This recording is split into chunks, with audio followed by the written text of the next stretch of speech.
You know, they have a protocol backstage where I had to test. I tested positive for freedom. So what's the main message? Well, put an end to the mandates. Yeah.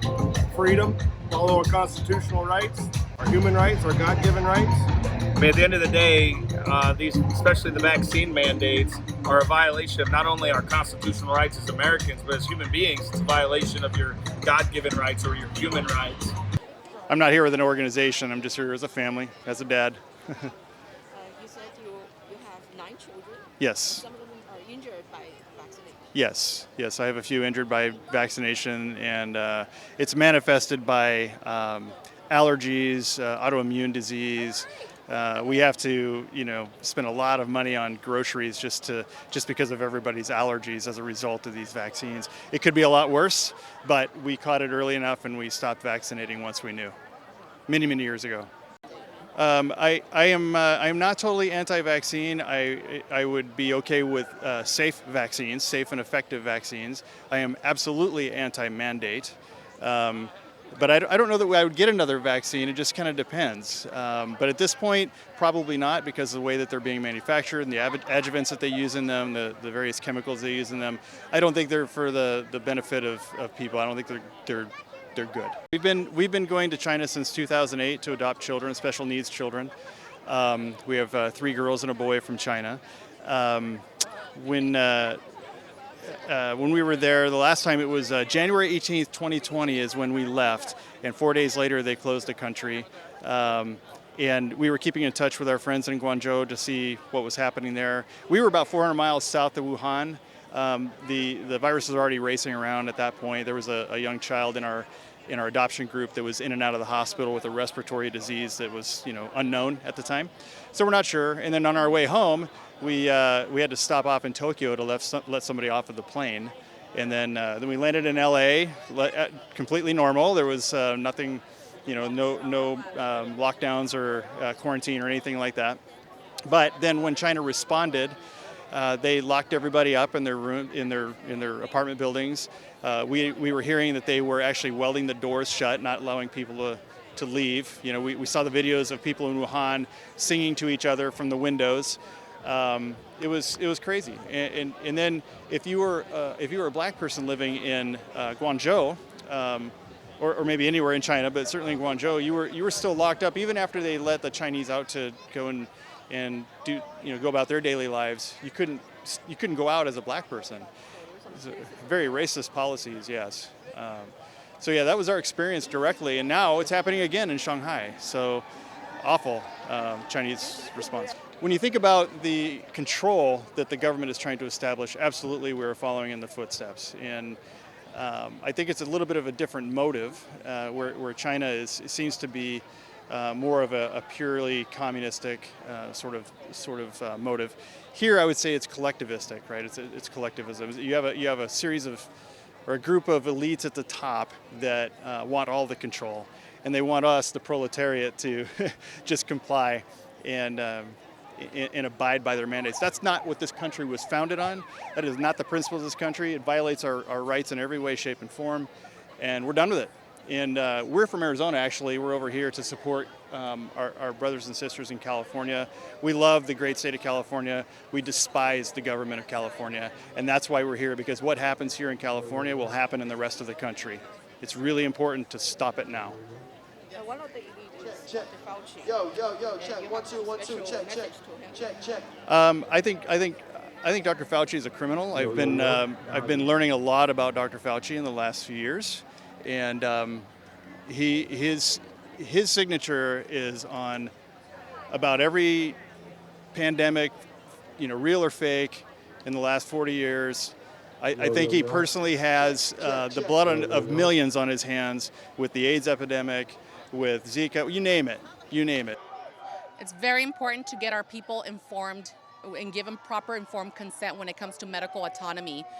When you go to the Department of Vehicles, they have every language translated for you to get your driver's license or any other steps that you need to get in the Department of Motor Vehicles. But when it comes to medical autonomy, there's no informed verbatim consent. There's nothing translated that's translated for our people for them to understand and make a proper informed consent when it comes to medical.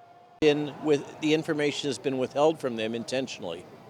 We now know this, for example, in the case of the Centers for Disease Control and Prevention, based on the New York Times article that dropped on President's Day, which clearly stated that the CDC has been withholding the majority of information about the virus effects as well as the vaccine effects, and has not made that available to the American people. And according to the New York Times, the CDC has become a political arm of the White House.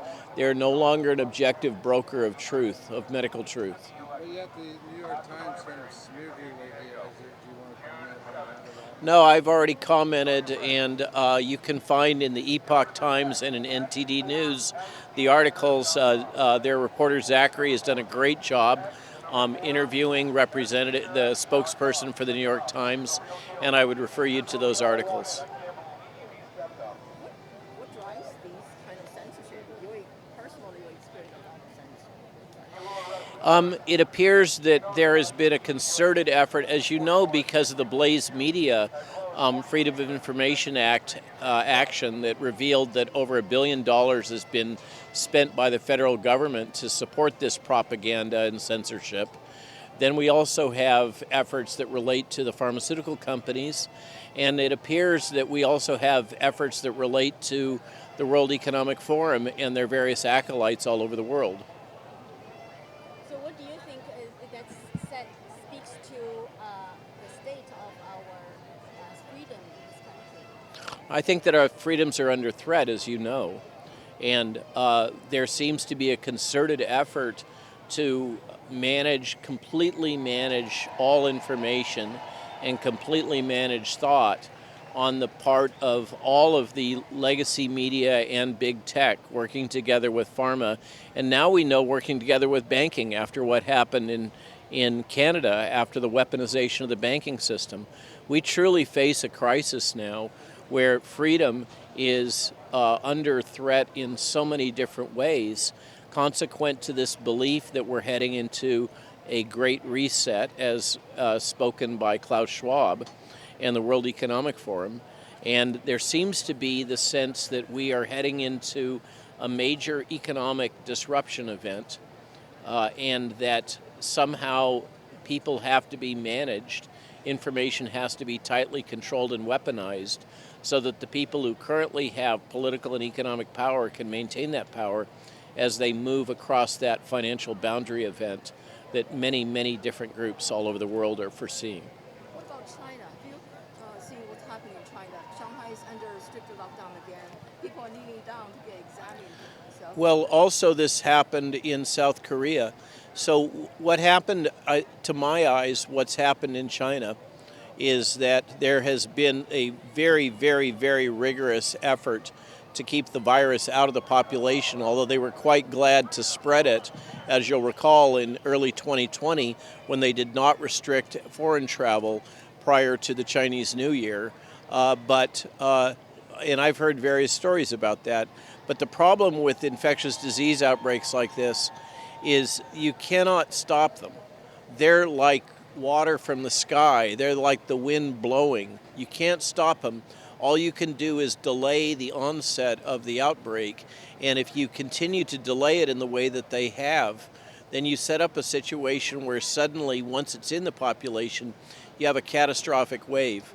And that appears to be what's happened here, is the belief, this fundamental belief that somehow the actions of man can resist something as fundamentally powerful as a highly infectious virus. What the Chinese have done in what happened in South Korea was that they delayed the vaccination, they delayed the infection in particular, as the virus became more and more resistant to vaccines. And then once it finally broke through, that highly evolved virus just ripped through the population.